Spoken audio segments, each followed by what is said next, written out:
What your favorite BFDI character says about you. You're the leader of your friend group, and not by accident. No one can force you out. You're on Stan Twitter and might have a restraining order against you. You can actually handle complex women characters. You learned Morse code so you could understand him in his native language. You don't have a favorite number, but if you did, it would be 8. Just saying. You have never seen a BFDI season besides BFB. You enjoy the simpler things in life, and you don't get into arguments on Twitter. You enjoy being the right-hand man to your problematic bestie. You probably thought he was useless too, until this scene. Marker, I'm not too sure about this, but I think maybe there's just a chance that you're an idiot. Now he's your favorite. You like her ironically, or you despise the new gen cast so much you chose her to make new fans angry. You like rude characters because everyone is too nice nowadays, or you just like his odd character design. You still use the cat face unironically, and your friends are begging you to stop. You always pick this kind of character and revel in the fact they will never ever be eliminated. You hate being misunderstood and would not wish it on your worst enemy. You think all strong, rude characters are secretly hiding a heart of gold and you're waiting for his. You hate everything, except feminism. Hashtag women hate things too. You hate being left out, but you also don't make a great case for you to be included. You're a dork. And I say that in the nicest way possible.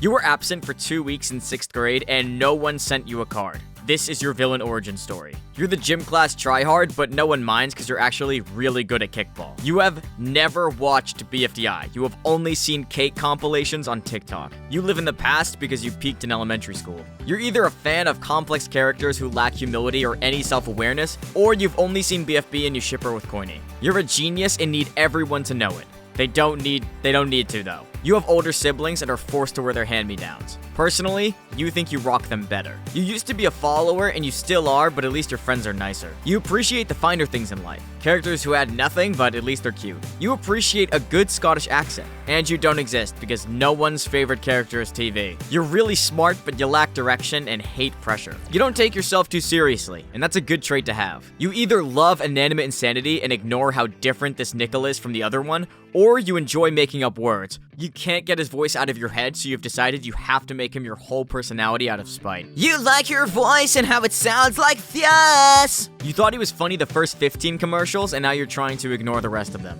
You're cool. You like the gimmick and need to think of another reason to like them. Fast. You like the accent and need to think of another reason to like them. Fast. You're a good friend, even if your methods of helping are unorthodox. You are forlorn.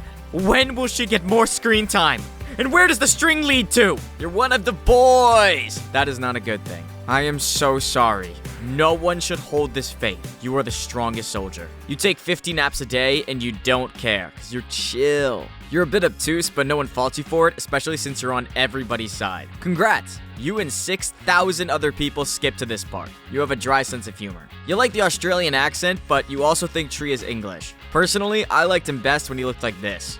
You think text-to-speech is the only moral form of AI. Also, you gotta stop drawing the same exact image on the ledger line of your notebook. 50 times is enough. You see her murder sprees as totally necessary. You pick the safe option every time. You only ran the pacifist route in Undertale. You like to be in control and can't stand being alone with your own thoughts. You relate. Or you just like Periwinkle. The rhyming thing somehow never got old. You are vengeful and spiteful, and you're happy to see yourself represented positively for once. You rule. You want to be different so bad. You have seen him get eliminated so many times that nothing phases you. You know he will eventually win Season 23 after rejoining 8 times. You chose the objectively correct option. You would thrive in the BFDI universe, praying for a multiverse machine for you. You can hold a grudge real long, but don't let anyone tell you that's not one of your best traits. You're an OG and enjoy the finer things in life. You're really funny and really cool, and you either think his friendship with Woody made him better or a lot worse. You and Fiery go way back. You either liked him back in the day because you like characters nobody else does, or you're a new gen and he reminds you of yourself. You are objectively a really, really funny person with a good sense of humor.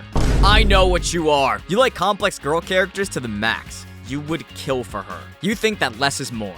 Personally, you're really fond of the voice change. And Fiery's too basic, so you chose the next best thing. You think that there's a time and a place for everything, including destroying all of the recovery centers. She was in the right. And if you like any of the hosts, well, you already know.